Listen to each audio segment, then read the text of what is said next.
Hey guys, Matt here. In this video, I'm going to talk through my latest trip to Sydney. What happened, who I met with, what I learned. I'll talk through how I'm thinking about discovering new opportunities in business. I'll talk through how I'm dealing with fear about launching the next thing. And then I'll also talk through a couple of new interesting markets and opportunities, things that I'm kind of excited by. So I left here, the sunny Gold Coast, at about 4:30, and landed in Sydney at 7. My first meeting was in North Sydney, where I caught up with some business partners, and honestly, it was just so good to be meeting face to face with people again. I think there's a real desire at the moment for genuine relationships. I know that sounds really funny, but I think post-COVID, people are, I don't know, to me it feels like really excited to be able to get face to face again. And I think that's what we kind of need as silly old humans. So yeah, that was just a great meeting where we kind of explored a few different opportunities about maybe partnering or launching a business together. Wasn't specific as to what category that would be in, but it would be a kind of like a consulting business. My next meeting from there was a quick coffee catch up in Coogee, on the east in Sydney, with somebody that I'd worked with previously. Again, somebody looking for the next thing. And what I really took out of the first two conversations is there are some really, really smart people out there looking for what's next, and thinking about different opportunities. And I think with these, I guess, those first two conversations, what really struck me was maybe my opportunity here isn't just to build something myself. It's really, and this is what I'm kind of leaning towards, is to build something with some other people. I think if you watch the last video, you know, I'm really interested in trying to build something with other people, and doing it in a way that's really fun and rewarding. So I guess after those first two conversations, it was really inspiring to me to know that there are some really experienced, amazingly talented people out there that are looking for the next thing at the same time that I am. So that made me feel really cool. I then met with a mentor of mine, an old boss, and we were just kind of reflecting on the journey that I'd been on with my previous business, and where I had been viewing it as a failure because I didn't achieve the outcome that I was looking for. She really helped me reframe what I had achieved, which was really, yeah, it was really nice to have that feeling, because I definitely, when I finished up with the business, I didn't feel that way, and probably still don't feel to this day.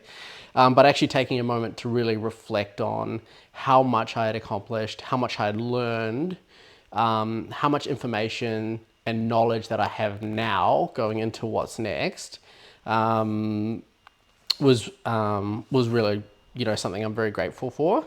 And she actually gave me, as I talked about, well, because I asked her, what should I do now that I have a bit of time on my hands? Where are you going, Indy? Now that I have a bit of time on my hands to try and figure out what's next, what would she do if she was in my position? And it's pretty much, her advice was pretty much what I'm doing right now, which is get out there and just talk to people. So I've actually booked another 5 meetings for this week. I've got another 5 meetings for next week. I'll be sharing as much as I can about those with everybody. But her advice was just, you know, get out there, speak to people, find out what businesses are really looking for, or customers are really looking for, and then try and find what's obviously exciting to me. So that was great advice, and something that I'm going to continue to do. I then had a meeting out by the airport with a really experienced consultant advisor and negotiator for large businesses. And, we just had a really broad conversation around kind of my experience. I've worked on we have a shared client and project together that we've worked on, where he kind of saw my expertise, where I added a lot of value, and where I could kind of take my skill set experience next. And he actually really brought it back to a couple of really simple things. And one of those was a question that was for that he posed to me, which basically went like, what is preventing you from achieving what you want right now? And so he said, I can't answer that, but your family, your friends, your people next to you, my partner Maria, they might have some great perspective on that. So anyway, I was speaking after that conversation. I flew back to Sydney. I've got all these great notes on kind of these conversations. And I asked Maria that same question. And then we went into this great discussion around the fear of actually starting the next thing, and how sometimes, if you take so long, you prepare all the frameworks, you go through the process of trying to be perfect with what's next, you never end up actually launching something, which I wholeheartedly agree with. I think there's a fear of being perfect and executing something that can stop a lot of people. And for me, I'm certainly bringing a little bit of baggage from my last business to this next one, both good and bad. So the bad part is, hey, maybe I'm taking it too slowly and not getting started because I haven't quite found the thing that's ticked all the perfect boxes. So dealing with that fear is something that I'm really aware of and cognizant of now, and something that I'm going to treat with a solid dose of common sense. So an awareness of it, that, hey, that is there, these things have happened, these are experiences that I can take forward. But also the flip side of that, which is recognizing it and then doing it anyway. So yeah, I wanted to share that. I think that's a useful insight for people into dealing with the fear of kind of the unknown and not waiting until things are quite perfect. Outside of that, I think from this last trip, I think there are a couple of things that are really interesting. These senior people that I met with, everybody spoke about things like cybersecurity at a really high level as a core concern for businesses, which makes a lot of sense. Everybody was speaking about things like the aging population here in Australia. What is that going to mean for products and services for future generations, or the current population that's got this, large large amount of wealth built up through assets. How is that going to be transferred? I think there's something really interesting there. I think there's new products and services for aging population is really interesting. I think, as I mentioned, cyber security is at the top of a lot of CEOs and businesses' minds. And then the third one that seemed to be a pretty recurring theme is artificial intelligence and AI. And I think everybody that I spoke to had some experience with it, had kind of touched it in some way, mostly through platforms like ChatGPT.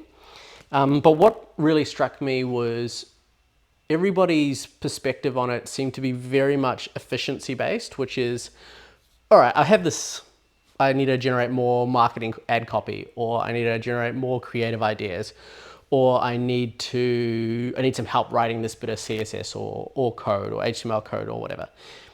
All of those ideas around that seemed existing use cases where we could be much more efficient with what we have. And I kind of think that's one part of the opportunity within AI. The other part, I think, is like the completely new business models, revenue ideas, revenue streams, ways of creating value for customers. And that's actually something that I'm pretty excited about. I had one conversation where we kind of went a little bit deep on large language models. Some of the challenges with them is that they are large models, but they're very non-specific to a business. You know, they're using a lot of publicly available data to create and generate different outcomes based on different inputs that a user is putting in. So for instance, I'm putting in, hey, generate me 25 ad copy ideas for a brand like Coca-Cola. Yeah, it probably can do that, but what it won't be able to do is, you know, if I'm a specific type of brand, it won't be able to use my first party data because it's using all of the publicly available data to do that. So I think there's a really interesting opportunity somewhere in there working with businesses to create brand language models and to be able to apply that first party data in a way that leverages a full large language model to perform some task that maybe isn't just being a bit more efficient. That's maybe a bit more, you know, how do we create this completely new experience, model, product, or service for our customer? So that's where I'm at this stage. I wanted to just, I guess, share a little bit about my trip to Sydney. The next step for me is still just out there talking to people, learning a bit more about what people are working on, and trying to, I guess, find something that I'm going to be excited, engaged, and energized to work on that I can do with some really smart people. That's all. Just wanted to give you a bit of an update. Hopefully you got a little bit out of that, and you're maybe not making the same kind of mistakes that I'm making. And I think I said it before, but you know, if me sharing a little bit about my story, about this uncertainty of trying to figure out what's next, and sharing about how I'm going through this process of speaking to lots of people and distilling these ideas into some paths forward that I can test. If it can help one person, then I think that'd be great. Cool. All right. Well, have a great day and see you in the next one. Bye.